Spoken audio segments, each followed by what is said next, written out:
அன்பார்ந்த நேயர்களே, வாருங்கள். இன்னைக்கு தினமும் மனமும் நிகழ்ச்சியில இந்த பச்சை பயிறு அரிசி குருணை பொங்கல் பண்ணி காமிக்க போறேன். அத ரெண்டும் ஒரு 4 மணி நேரத்துக்கு மேல ஊறணும். இத பாருங்க, அரிசி குருணை காமிக்கிறேன் பாருங்க. இதோ அதாவது நொய் அரிசி, பாதி அரிசி முக்கால் அரிசி அந்த மாதிரி சேர்ந்ததுதான் குருணைன்னு சொல்லுவோம். அரிசி நெய். ஏன் அரிசி நெய்ன்னு சொல்றேன்னா, பலகாரத்துக்கு முழு அரிசி போட்டு சில பேர் சாப்பிட மாட்டா. அதனாலதான் இந்த அரிசிய முழு குருணை இல்லைன்னா நீங்க மிக்சியில கொஞ்சம் அரிசி போட்டு ஒரே ஒரு திருப்பி வச்சுக்கோங்க. பச்சை பயிறு இது அளவு சொல்றேன் பாருங்க. இந்த அரிசி நெய் 3 பங்குன்னா 2 பங்கு இந்த பச்சை பயிர் எடுத்துக்கணும். இது ரெண்டுத்தையும் சேர்த்து நல்லா ஊற வைக்கணும். இத நான் ஊற வச்சிருக்கேன். இது ஊறிட்டு இத உங்களுக்கு காமிக்கிறேன். இந்த பாருங்க, கார்த்தாலேந்து ஊறின 5-4 மணி நேரத்துக்கு மேல ஊறினதுல இத நல்லா ஊறிட்டு, இப்ப இந்த ஊறினத நீங்க என்ன பண்ணணும்னா, நல்லா ஒட்ட தண்ணிய வடிய விட்டுண்டு எடுத்துக்கோங்க. எடுத்துட்டு ஒரு அளவு எடுத்துக்கோங்க. இப்போ ஒரு சின்ன டம்ளர் எடுத்துக்கோங்க. அதுல எத்தனை இருக்கோ 1க்கு 4 தண்ணி கொட்டி குக்கர்ல வச்சு எடுத்துக்கோங்க. 1க்கு 4 அப்படின்னு ஜலம் சொல்றீங்க இல்லையா? ஊற வைக்கும் போது இது நல்லா ஒரு வாட்டி களைஞ்சிட்டு அந்த 1க்கு 4 ஜலத்தை வச்சே நம்ம ஊற வச்சிட்டோம்னா இந்த ஊறின ஜலம் கொட்ட வேண்டாம். அந்த மாதிரியும் வச்சுக்கலாம். அப்படியும் வச்சுக்கலாம். அதுவும் ஈஸியான. இன்னொன்னு, குக்கர்ல வச்சுக்கிறது ஈஸி. குக்கர்ல வைக்க மாட்டோம் அப்படிங்கறவா இந்த வானாயில ஜலத்தை குத்தி வேக வைக்கலாம். அது கலர அது நன்னா இதுவா இருக்கும். ரெண்டும் அந்த பயரோட டேஸ்ட் அரிசியோட டேஸ்ட் கலந்து நன்னா வரும். அவாவா வழக்கத்துக்கு ஏத்த மாதிரி வச்சுக்கோங்க. நான் இன்னைக்கு இத குக்கர்ல வைக்க போறேன். 5 விசில் வந்திருக்கு.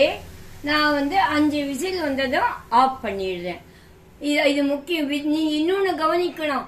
விசில் வந்ததுக்கு அப்புறம் சிலர் ஓபன் பண்ணிட்டு, மாமி தண்ணி இருக்கே இல்ல இது அப்படின்னு சொல்லாதீங்க. தண்ணி போறலனாலும் தண்ணி கொட்டிட்டு பண்ணலாம். தண்ணி ஜாஸ்தியானாலும் அதை மூடி எடுத்துட்டு கலர கெட்டி ஆயிடும். இந்த விசில் இதுக்கு ரிலீஸ் ஆயிடுத்து. அதனால விசில் எடுத்துடணும். எடுத்துட்டு இப்ப பாருங்க, திறந்து காமிக்கிறேன். இத பாருங்க. இது இப்ப எல்லாம் நம்ம போட்டு கலர சரியா ஒண்ணு நமக்கு இதுவே வேண்டாம். நல்லா பக்குவமா வரும். இப்ப தெரியறதா? நல்லா கெட்டியா இருந்து வருது பாருங்க. ஆமா, இப்போ மறுபடியும் கொஞ்சம் சிம்மல வச்சுக்கணும். கேஸ் ஊற்றிட்டு, ஏன்னா இன்னும் இதுக்கு சேர்க்க வேண்டிய சாமான்லாம் சேர்க்கணும். அதனால கேஸ் மூட்டிட்டு சிம்மல வைக்கிறேன். இப்ப நல்லா குழஞ்சி வந்திருக்கு. இப்ப இது உப்பு போடணும் இல்லையா? இந்த தேவையான அளவு உப்பு போடுறேன். இந்த உப்பு போட்டு ஒரு கலரிட்டு இதுக்கு கொஞ்சம் மிளகு பொடி சீரகப்பொடி அதையும் போட்டு கலரு. பெருங்காயம் வேண்டாம், ஏன்னா பெருங்காயம் இப்ப மாலையை மாத்தினாலும் போட வேணான்ட்டு இதோ சீராமும் போட்டுட்டேன். இப்ப எல்லாமே சேர்த்து கலர்றேன். இந்த சமயத்துல கொஞ்சம் நம்ம நெய் சேர்க்கணும். இந்த ஒரு கலரிட்டு நெய் சேர்க்கிறேன்.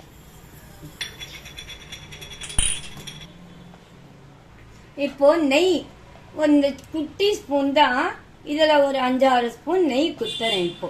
ஆமா, அதுக்கப்புறம் முந்திரி பருப்பு திரும்ப அரைச்ச நிறைய குத்திக்கலாம்.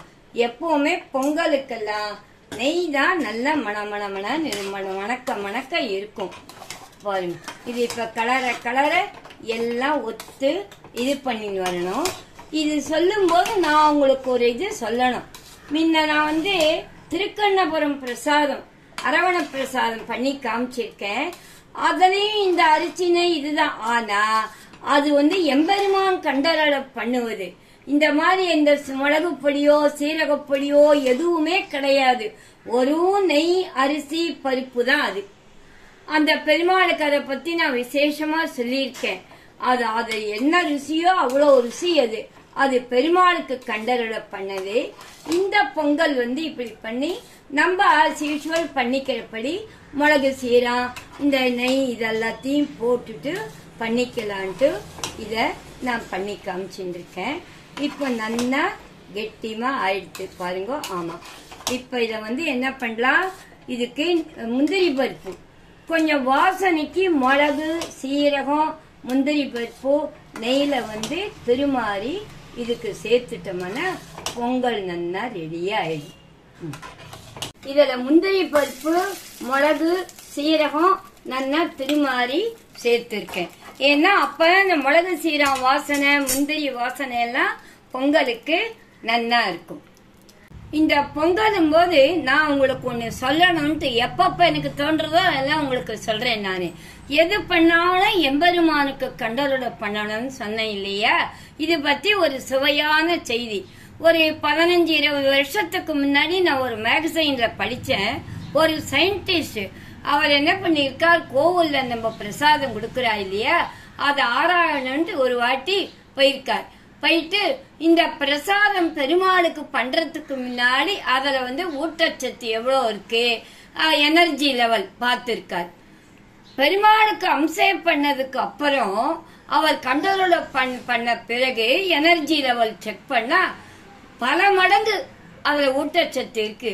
அவருக்கு ஆச்சரியம் தாங்கல. பத்தியா அந்த பெருமாளுக்கு எவ்வளவு சக்தி, இது என்ன அதிசயம் அப்படின்னு எழுதியிருக்கார். அது வந்து நிஜமாவே அதுதான். நம்ம கோவில்ல எந்த பிரசாதம் கொடுத்தாலும் எவ்வளவு தேவாமிர்தமா இருக்கு நமக்கு.